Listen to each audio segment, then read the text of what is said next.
Yes.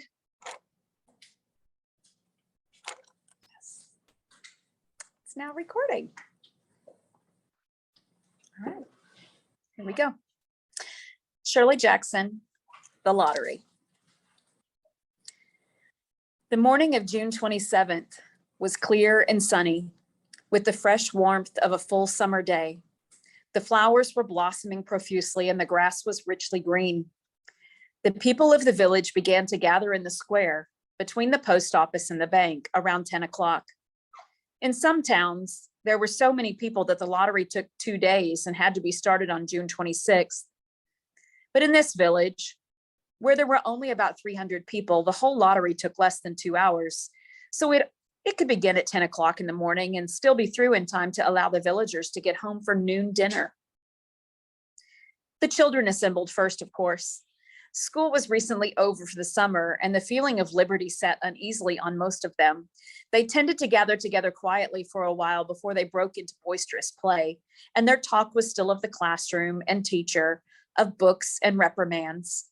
Bobby Martin had already stuffed his pockets full of stones, and the other boys soon followed his example, selecting the smoothest and roundest stones.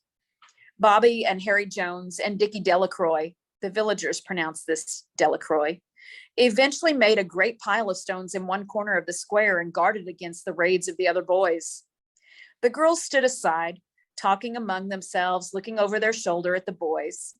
And the very small children rolled in the dust or clung to the hands of their older brothers or sisters. Soon the men began to gather, surveying their own children, speaking of planting and rain, tractors and taxes. They stood together away from the pile of stones in the corner, and their jokes were quiet, and they smiled rather than laughed. The women, wearing faded house dresses and sweaters, came shortly after their menfolk. They greeted one another and exchanged bits of gossip as they went to join their husbands. Soon the women, standing by their husbands, began to call to their children, and the children came reluctantly, having to be called 4 or 5 times. Bobby Martin ducked under his mother's grasping hand and ran, laughing, back to the pile of stones. His father spoke up sharply, and Bobby came quickly and took his place between his father and his oldest brother. The lottery was conducted, as were the square dances, the teenage club, the Halloween program, by Mr. Summers, who had time and energy to devote to civic activities. He was a round-faced, jovial man, and he ran the coal business. And people were sorry for him because he had no children and his wife was a scold. When he arrived in the square carrying the black wooden box, there was a murmur of conversation among the villagers, and he waved and called, "Little late today, folks."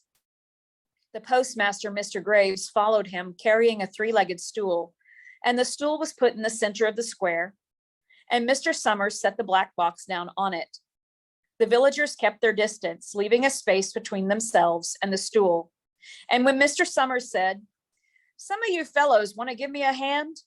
there was a hesitation before 2 men, Mr. Martin and his oldest son, Baxter, came forward to hold the box steady on the stool while Mr. Summers stirred up the papers inside it. The original paraphernalia for the lottery had been lost long ago, and the black box now resting on the stool had been put into use even before Old Man Warner, the oldest man in town, was born. Mr. Summers spoke frequently to the villagers about making a new box, but no one liked to upset even as much tradition as was represented by the black box.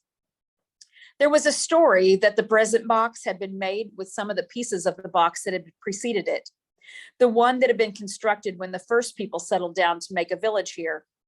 Every year after the lottery, Mr. Summers began talking again about a new box, but every year the subject was allowed to fade off without anything's being done.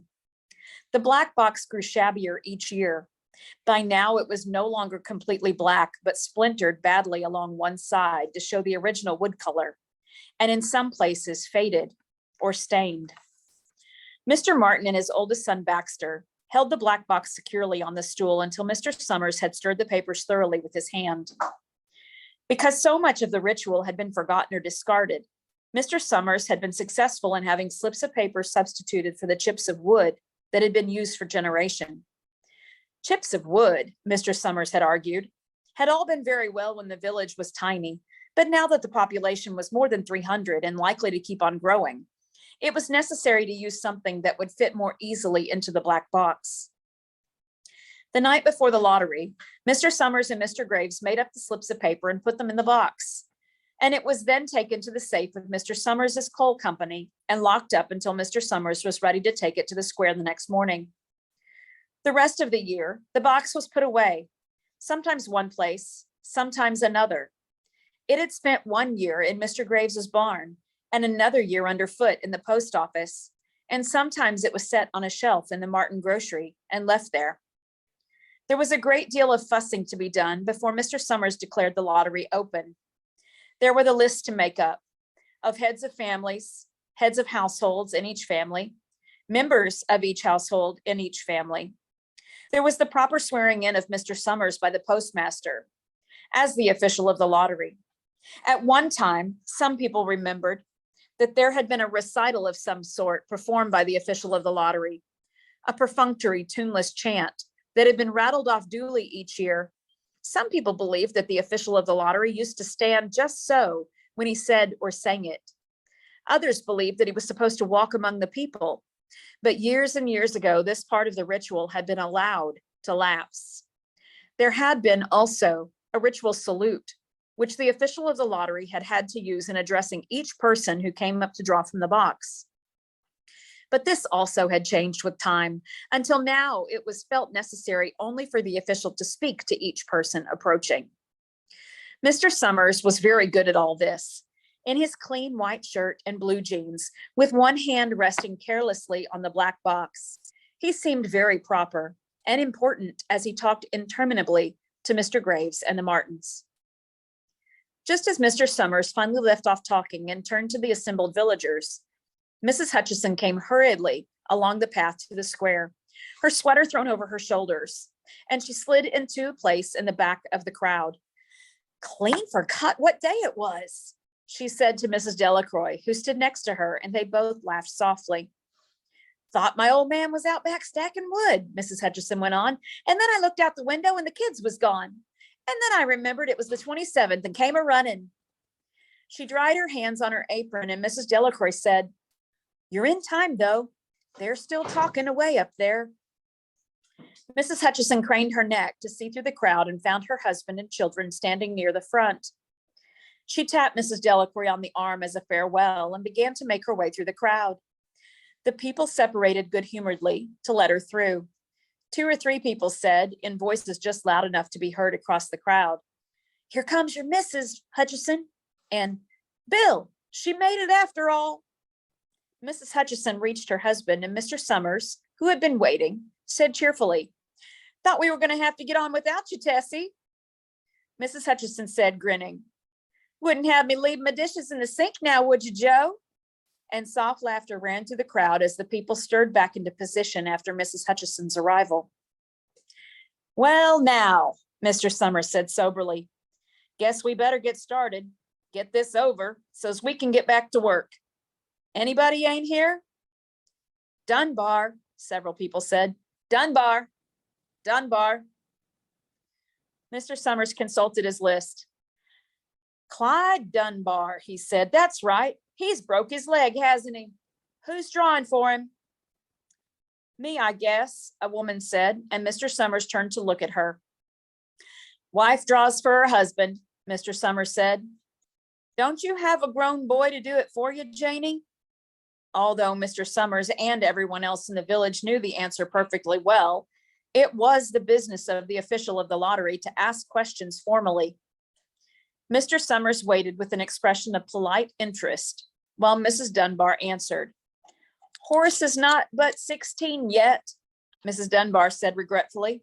"Guess I gotta fill in for the old man this year." "Right," Mr. Summers said. He made a note on the list he was holding. Then he said, "Watson boy drawing this year?" A tall boy in the crowd raised his hand. "Here," he said. "I'm drawing for my mother and me."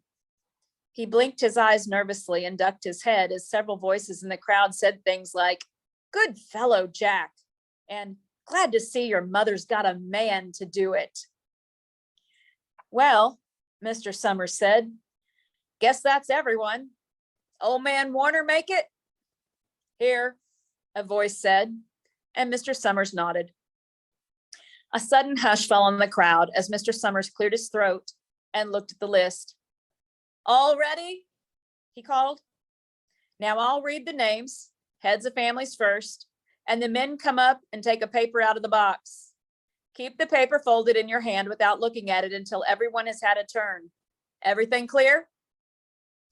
The people had done it so many times that they only half listened to the directions. Most of them were quiet, wetting their lips, not looking around.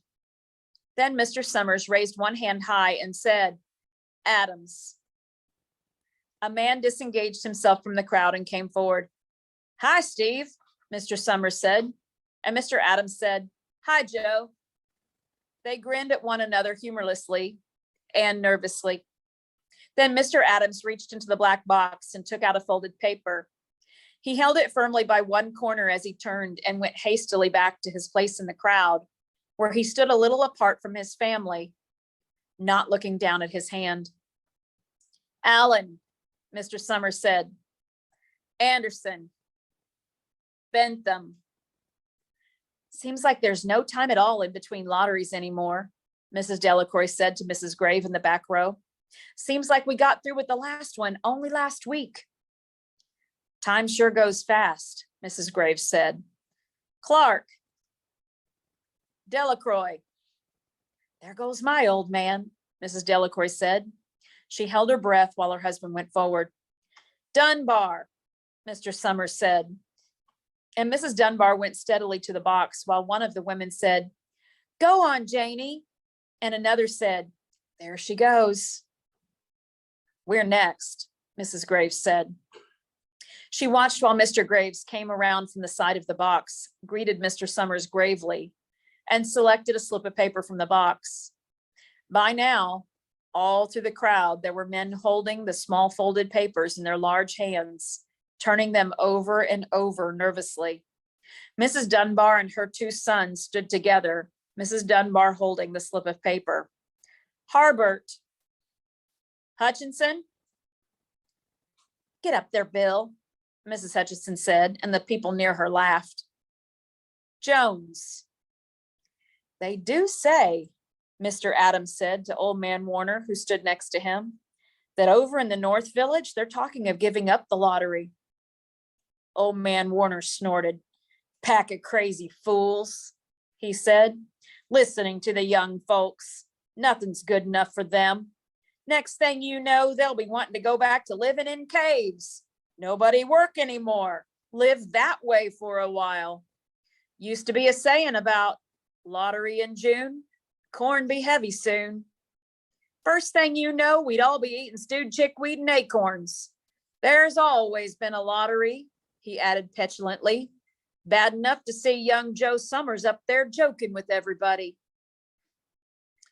Some places have already quit lotteries, Mrs. Adams said. Nothing but trouble in that, old man Warner said stoutly. Pack of young fools. Martin. And Bobby Martin watched his father go forward. Overdyke. Percy. I wish they'd hurry, Mrs. Dunbar said to her oldest son. I wish they'd hurry. They're almost through, her son said. You get ready to tell Dad, Miss Dunbar said. Mr. Summers called his own name and then stepped forward precisely and selected a slip from the box. Then he called, Warner. 77th year I've been in the lottery, old man Warner said as he went through the crowd. 77th time. Watson. The tall boy came awkwardly through the crowd. Someone said, Don't be nervous, Jack. And Mr. Summers said, Take your time, son. Zanini. After that, there was a long pause, a breathless pause, until Mr. Summers, holding his slip of paper in the air, said, All right, fellows. For a minute, no one moved, and then all the slips of paper were opened. Suddenly, all the women began speaking at once, saying, Who is it? Who's got it? Is it the Dunbars? Is it the Watsons? Then the voices began to say, it's Hutchison, it's Bill. Bill Hutchison's got it. Go tell your father, Mrs. Dunbar said to her oldest son. People began to look around to see the Hutchinsons. Bill Hutchison was standing quiet, staring down at the paper in his hand. Suddenly, Tessie Hutchison shouted to Mr. Summers, you didn't give him enough time to take any paper he wanted. I saw you. It wasn't fair. Be a good sport, Tessie, Mrs. Delacroix called, and Mrs. Graves said, all of us took the same chance. Shut up, Tessie, Bill Hutchison said. Well, everyone, Mr. Summers said, that was done pretty fast, and now we've got to be hurrying a little more to get this done in time. He consulted his next list. Bill, he said, you draw for the Hutchison family. You got any other households in the Hutchinsons?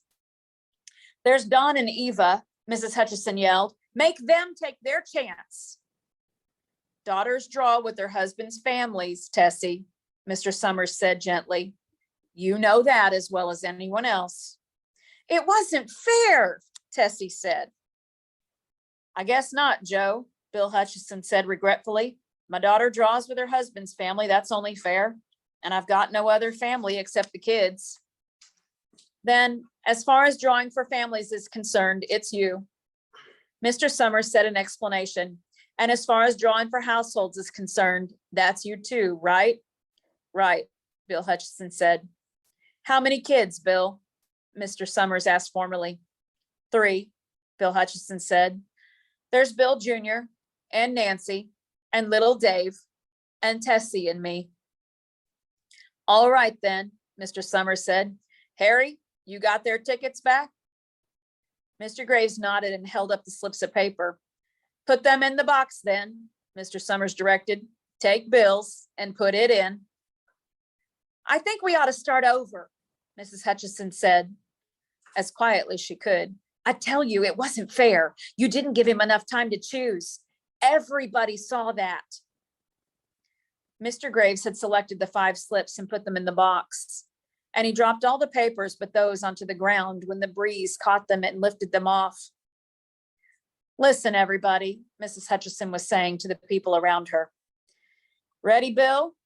Mr. Summers asked, and Bill Hutchison, with one quick glance around at his wife and children, nodded. Remember, Mr. Summers said, take the slips and keep them folded until each person has taken one. Harry, you help little Dave. Mr. Graves took the hand of the little boy who came willingly with him up to the box. Take a paper out of the box, Davy, Mr. Summers said. Davy put his hand into the box and laughed. Take just one paper, Mr. Summers said. Harry, you hold it for him. Mr. Graves took the child's hand and removed the folded paper from the tight fist and held it while little Dave stood next to him and looked up at him wonderingly. Nancy next, Mr. Summers said. Nancy was 12 and her school friends breathed heavily as she went forward, switching her skirt and took a slip daintily from the box. Bill Jr., Mr. Summers said, and Billy, his face red and his feet over large, nearly knocked the box over as he got a paper out. Tessie, Mr. Summers said.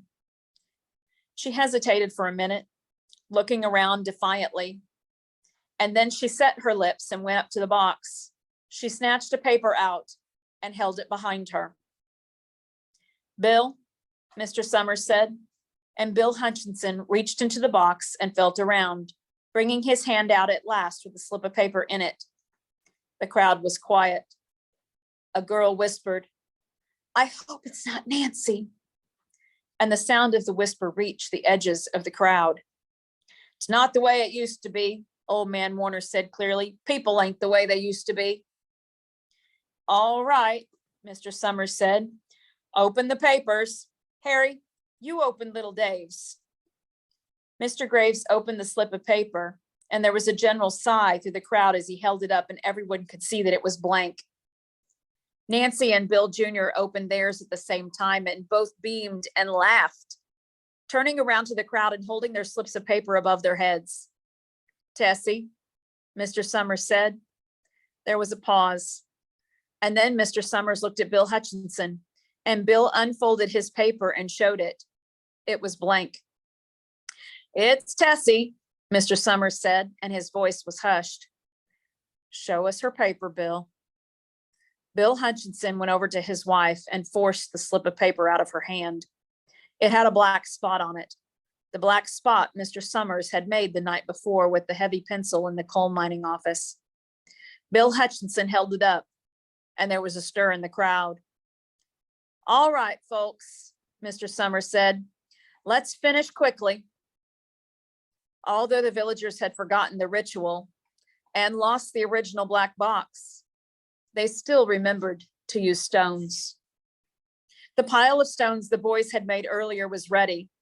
There were stones on the ground with the blowing scraps of paper that had come out of the box. Mrs. Delacroix selected a stone so large that she had to pick it up with both hands and turned to Mrs. Dunbar. "Come on," she said. "Hurry up." Mrs. Dunbar had small stones in both hands, and she said, gasping for breath, I can't run at all. You'll have to go ahead, and I'll catch up with you." The children had stones already, and someone gave little Davy Hutchinson a few pebbles. Tessie Hutchinson was in the corner of a cleared space by now, and she held her hands out desperately as the villagers moved in on her. "It isn't fair," she said, and a stone hit her on the side of the head. Old man Warner was saying, come on, everyone." Steve Adams was in the front of the crowd of the villagers, with Mrs. Graves beside him. "It isn't fair. It isn't right," Mrs. Hutchinson screamed, and then they were upon her.